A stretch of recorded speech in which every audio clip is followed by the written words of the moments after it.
Good evening, everyone. You're all very welcome to our run through this evening, Tuesday evening, the 18th of October. So I suppose this week, we talked about it yesterday, all eyes is going to be very much fed towards earnings season this week as we have the stocks reporting. Now, of course, we have, as I said yesterday, 66 stocks in the S&P 500 reporting this week, 8 of the top 30 in the Dow Jones Industrial Average reporting this week.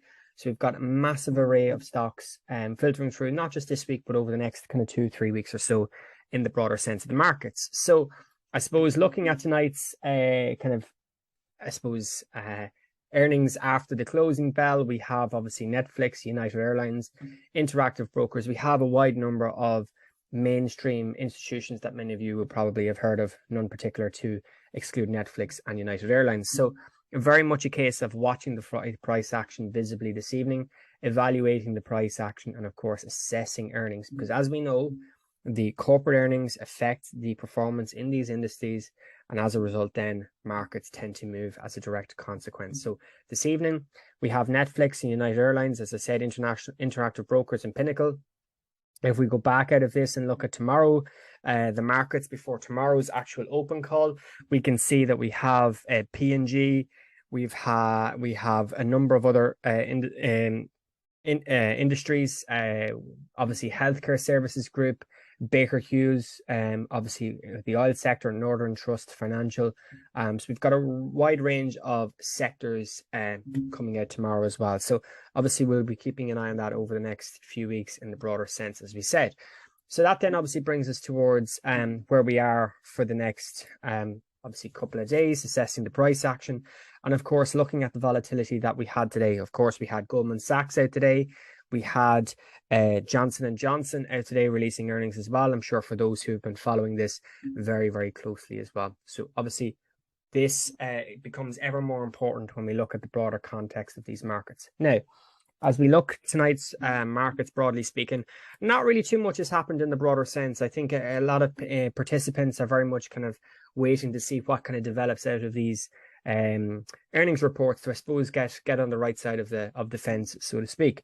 And we're actually seeing that very, very clearly as well, with the dollar today being very, very choppy in the broader sense. And we did have a little bit of selling obviously yesterday into the close. Today has been very, very choppy up and down, and we're seeing that kind of chop and consolidation today garner across all of the asset classes. So we're seeing it in the FX markets, which we'll look at now shortly.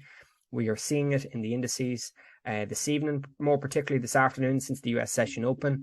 And of course, we are seeing it in our commodities as well. Now, structurally speaking, when we look at our DXY, of course, we are obviously continuing to watch the yield situation. And of course, yields is still wavering up and underneath the 4% level. So this area of interest around 4% is still gathering a lot of traction over the last few days, and will continue to do so as we progress into the backbone of this trading week. Now, of course, moving across to the FX space, should I say, we have seen euro dollar kind of garner a lot of consolidation around that 98.50 level. We had a nice little run up yesterday after the pullback. So we'd pullbacks in euro dollar, we'd pullbacks in the indices from last Friday's close. Yesterday, obviously demonstrating considerable volatility, considerable bias, bullish bias into, of course, last night's session close. And of course, you only have to look at the cable as well. We had that interesting gap up in the cable. We had price action rallying all the way into the 114.35 area, which filled this 1 hour order block area here underneath 114.50. Since then, the obviously cable prices have come back a little bit, but still obviously very much in this short-term bullish impulse. So of course, the idea that we said yesterday, where the indices, will the stock market continue rallying into the next Fed meeting? That was a bias we presented yesterday. And of course, since then, we have seen fairly decent risk aggression, risk orientation by investors, by traders in these markets. As we see the dollar slightly weaker, we see a little bit of an aggregated risk against the dollar as some of these asset classes are performing quite well. And of course, that obviously filters back through into the likes of gold and obviously the likes of indices as well, which has seen obviously gold continue to kind of tread in this consolidation after what was a very, very bearish Friday. We have seen choppy volatility yesterday. We had a little bit of an impulse yesterday, as you're seeing, but pricing, broadly speaking, is still very much holding above this kind of 16.50 level into tonight's close. Now, oil, on the other hand, has seen a significant weakness. So today, actually, on oil, I did notice some structure, and I was able to kind of luckily take a position myself. But again, being able to watch the markets closely, you'll be able to demonstrate this as well. So today yesterday we had consolidation in oil pairs. We had that break of structure, price action getting that all important break. Now on the 30-minute time frames, you can actually see how price action flagged back into the order block area here, just underneath 86, rejected this level very, very cleanly this afternoon, and has been fairly keen selling interest this afternoon, right from 30.85s all the way through to new lows 84s into 82 of where we're currently sitting at 82.5. Now we did get a little bit of a pop in the last hour or so back into 84s, but markets are kind of testing these lows again. So that impetus then brings in the idea, which we talked about in a Discord, about this gap higher that we saw into September's month-end lows, or of course into the October run-up, which we had over the last number of weeks. So we've seen the markets assume bullish bias into obviously the first couple of weeks of October. We've seen the markets very much unwind. We've seen obviously the order block move today, and the market is having a run at this gap down. So this area here around $80 is going to be very interesting now over the coming days, because of course, if the oil prices starts to turn lower, people will obviously want to see that, particularly for those who in logistics, transportation, or any of those sectors which rely, even manufacturing, anything that relies kind of heavily on oil products accordingly. So we're obviously seeing that very, very closely. So 82s obviously allows for the potential for the gap close. And of course, this run up or retest into where we have seen the September bottoms forming at around about $76.50. So worth keeping an eye on that over the coming days. Now, of course, with the intended risk aggression in the markets, we're obviously seeing the indices pop higher. So this area that we talked about yesterday and on Friday, this area around 35.80, we got the pop in liquidity on the downside. We got the pop on the upside into this region. Markets pulled very quickly back into this region into Friday's close. Of course, Friday into Sunday night, we popped higher initially, and the markets has continued moving higher quite significantly over the last, 24 to 48 hours. So since really the beginning of this week, we're now assuming this risk aggression again. Indices are getting a little bit of strength, and of course markets are tilting to the upside. So realistically now it becomes a case of, obviously we've made short-term highs around this 37.60, but over the next kind of day or two, it'll be very, very interesting to determine whether the markets takes out these short-term highs from the beginning of October. If we take out these short-term highs, that's going to leave or allow for a fairly modest recovery in the stock markets, and of course to unwind some of that heavy selling we've seen since the middle of September, where the markets in some of these indices dropped very, very significantly. And this is something else I noticed today from those mid-month areas of interest here in September. Now this was the September CPI, that very, very sharp unwind to last Thursday's CPI figure. Of course, Wednesday consolidation, Thursday was the CPI figure.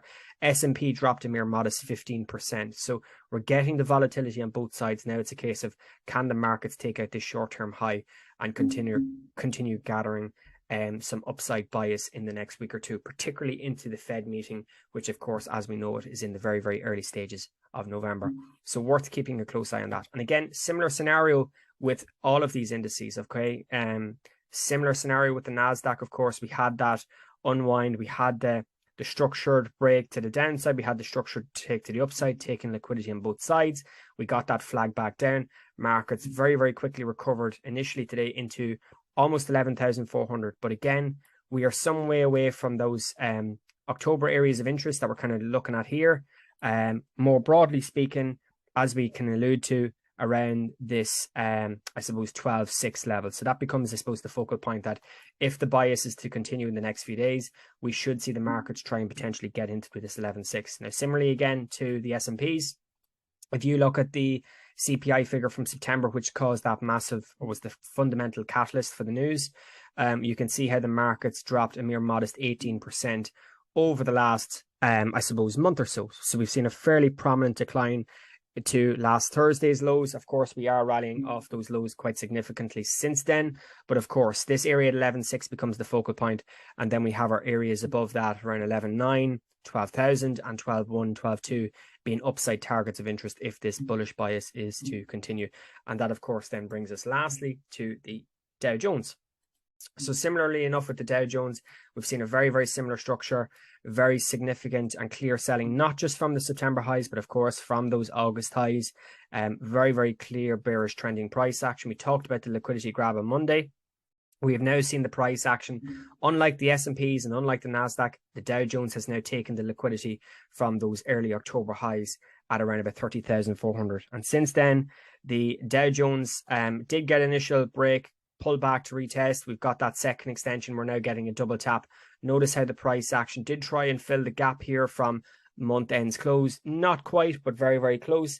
And now we're again holding ourselves modestly above this 30,400 level. So we had a little bit of volatility today between kind of 3-4 o'clock around the US session open, but markets are looking to try and close this stronger. So of course, that will give bias to potentially take out these short-term highs and ultimately try and gather some sort of pullback against what's been, as we said, a very, very volatile, not just month, but I'd even go one further to say the last 2 months. And of course, if we assess the price action in the last 2 months from those highs, way back to where we were last week, even those with lows, again, another mere modest 16.5% decline in the Dow Jones, again, alluding to the volatility that we are seeing in these markets at the moment. Okay. And then, of course, if we round out tonight's call with both the DAX and the FTSE, we can see again, FTSE volatility has been rife this week. Of course, we've had that temporary break on the DAX. We had the order block move, price action, like the Dow Jones, has broken through those early October highs quite comfortably, in fact. Has initially extended into the 12.9s, but now it's a case of, do we get a little bit of a pullback? So this double tap area here around 12.7, 12.650 will be interesting to see if there's any sort of reaction around the zone for those who are assessing value. But when we even look at it now, we're starting to see a short-term top forming into tonight's, obviously, session close, broadly speaking. So we did get the gap down, or gap higher. We did get the gap close. Markets have assumed relative strength. But today there's been a lot of wick reaction here around 12.750. So, of course, if we're breaking through these potential head and shoulder structure here at 850, then that's going to allow the order block, liquidity, market order flow to continue assuming strength and, of course, continue pushing to the upside. And, of course, that then brings in some higher time frame areas where we have got a potential run-up zone to around about 13,000, should I say, 300 to 13,400 being an area of opportunity. So we're keeping an eye on those levels this week and just, of course, watching the sentiment, watching, I suppose, consensus. Again, whether you're a short-term trader, whether you're a higher time frame trader, or whatever suits within your strategy. And of course, then last but not least, of course, as we said last week, the FTSE, we talked about that 6,800, that break of structure, how clean that movement was. We had that 4-hour runoff, very, very quick reversal back into the upside. So we did have bearish order flow. We stop hunted. We then took the short-term liquidity here, creating short-term highs. Of course, we got that pullback to the area of interest around 68.30.